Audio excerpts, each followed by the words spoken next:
नमस्कार, मैं हूँ आपकी होस्ट और दोस्त प्राची खंडेलवाल और न्यूज कनेक्ट में ये है चुनावी डमरू। आज का डमरू झाड़ू से दारू, पाठशाला से मधुशाला, स्वराज से शराब के डायलॉग मारने वाली बीजेपी की नेता के हाथ में है। बताइए कौन? जी हाँ, आपने बिल्कुल गलत ही पहचाना। ये वो नहीं है, ये है वो नेताजी जो पहले न्यूज चैनल की एंकर थी, फिर बीजेपी का मुस्लिम चेहरा बन गई। स्वागत कीजिए शाजिया इल्मी जी का। तुकबंदी का इल्म इनसे सीखना चाहिए। क्या जोड़ा है, माय गॉड। अजीब दास्तां है ये कहानी शुरू हुई झाड़ू से, खत्म हो रही है दारू से। सोचिए, पाठशाला की बात करने वाले लोग मधुशाला की बात कर रहे हैं और स्वराज की बात करने वाले लोग शराब की बात कर रहे हैं। सुना ना आपने, झाड़ू से दारू, पाठशाला से मधुशाला, स्वराज से शराब। फिर से सुनिए सर जी के लिए क्या कुछ कह रही हैं।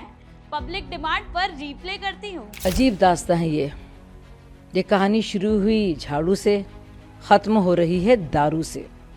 सोचिए, पाठशाला की बात करने वाले लोग मधुशाला की बात कर रहे हैं और स्वराज की बात करने वाले लोग शराब की बात कर रहे हैं। सर जी का जिक्र निकला तो अन्ना हजारे जी को तो आना ही था। कहा जा रहा है कि अरविंद केजरीवाल ने अन्ना हजारे की पीठ में छुरा घोंप दिया है। करेगा क्या? सत्ता के सामने कुछ नहीं कर सकते। हाँ, सही तो कह रहे हैं अन्ना। सत्ता का चरित्र अच्छे अच्छों को करप्ट बना देता है। अब अन्ना के लिए शराब की दुकानें खोलना भी करप्ट होना ही है, क्योंकि वो खुद शराब विरोधी आंदोलन से ही तो समाज सेवी बने हैं। अब उनका शिष्य शराब की दुकानें खोलने वाली पॉलिसी में हेरफेर के इल्जाम में जेल में जाए तो बर्दाश्त कौन करे भला। अन्ना हजारे जी के जो दो बुनियादी उसूल थे, वो था भ्रष्टाचार से लड़ाई लड़ना, एक सच्ची लड़ाई लड़ना, और दूसरा एक बहुत ही ज़रूरी एक जंग उनकी थी, वो शराबखोरी के खिलाफ थी, शराब माफिया के खिलाफ थी, शराब सेवन के खिलाफ थी और शराब पीने के खिलाफ थी। जिस तरह से विश्वासघात केजरीवाल जी ने अन्ना हजारे जी के साथ किया है और उनकी पीठ में खंजर भोंका है, पूरी दुनिया को दिख रहा है। और इसीलिए अन्ना जी ने भी कहा है कि इस पर गहन से गहन जांच होनी चाहिए। कम से कम उनमें इतनी तो शर्म थी कि जब उनकी गिरफ्तारी हो रही थी तो उन्होंने इस्तीफा दिया। अब ये भाई साहब तो कह रहे हैं कि वो पूरी सरकार चलाएंगे। मनोज तिवारी ने कहा था ना कि क्या सरकारें चलती हैं जेल से? जेल से तो सिर्फ गैंग चलते हैं। लेकिन इतने उनके मंत्री वहाँ पे हैं, मुझे लगता है कि कैबिनेट मीटिंग्स आसानी से होंगी, तो हो सकता है वो सरकार वहाँ से चला लें और वही कुछ माहौल हो जहाँ 4 यार मिल जाए वहीं रात हो गुलजार। उफ, गजब का डायलॉग मारा गया है। जहाँ 4 यार मिल जाए वहाँ रात हो गुलजार। यानी केजरीवाल और उनके बाकी तीनों सीनियर नेता जो जेल में हैं, अपनी रातें गुलजार कर रहे हैं। चुनावी मौसम में जुबान का बहकना आम है, लेकिन यहाँ तो जुबान फिसल गई, रपट गई, काफी नीचे गिर गई। अब इस पर आम आदमी पार्टी का भड़कना तो बनता है। सो पार्टी भड़की और कह गई कि सिर्फ एक आदमी है जो केजरीवाल से नफरत करता है, परेशान है, डरता है।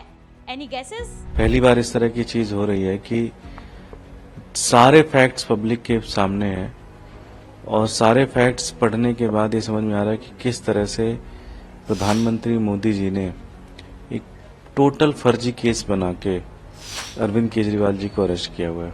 सिर्फ एक आदमी जो कि अरविंद केजरीवाल जी से नफरत करता है, उनसे परेशान है, उनसे डरता है, उसके कारण इस हद तक जा सकता है, इस हद तक गिर सकता है। आम आदमी पार्टी लॉजिक की रट लगा रही है। क्या है लॉजिक? पार्टी का कहना है कि जिस शरद रेड्डी के बयान को केजरीवाल के खिलाफ केस का आधार बनाया गया, उससे तो बीजेपी ने 60 करोड़ रुपए का चुनावी चंदा लिया है। उसी रेड्डी को ब्लैकमेल कर जेल में डालकर केजरीवाल का नाम लेने पर फोर्स किया गया। यही तो कांग्रेस का भी लॉजिक है। पार्टी कह रही है कि बीजेपी लोकतंत्र नहीं, पुतिन की डिक्टेटरशिप के रास्ते पर देश को ले जाना चाहती है। अच्छा लगे तो गप से खा जाओ, कड़वा लगे तो थू थू करो। ये संसदीय लोकतंत्र को नहीं चाहते, ये दलीय प्रणाली को नहीं चाहते, ये चुनाव की प्रणाली को नहीं चाहते, ये पुतिन के रास्ते पे जाना चाहते हैं, सी के रास्ते पे जाना चाहते हैं। तो भाजपा की आदत है, जो बढ़िया लगे उसको गप से खा जाते हैं और जो जरा सा कड़वा लगे तो उसको थू थू करते हैं। सही कहावत है, बढ़िया लगे तो गप से खा जाओ, कड़वा लगे तो थू थू कर दो। चुनाव का वक्त वाकई कड़वा होता है, नेताओं के पुराने कड़वे बयान जिंदा हो जाते हैं, नए बयानों में कड़वाहट बढ़ जाती है। लगने लगता है कि ये फाइट पॉलिटिकल ना होकर पर्सनल है। आपको क्या लगता है, क्या चुनावी डमरू में हमें ऐसे कड़वे बयान कवर करने चाहिए या फिर हमें भी उन्हें गप से खाकर निगल जाना चाहिए? आपको ये वीडियो कैसा लगा हमें कमेंट कर जरूर बताइए।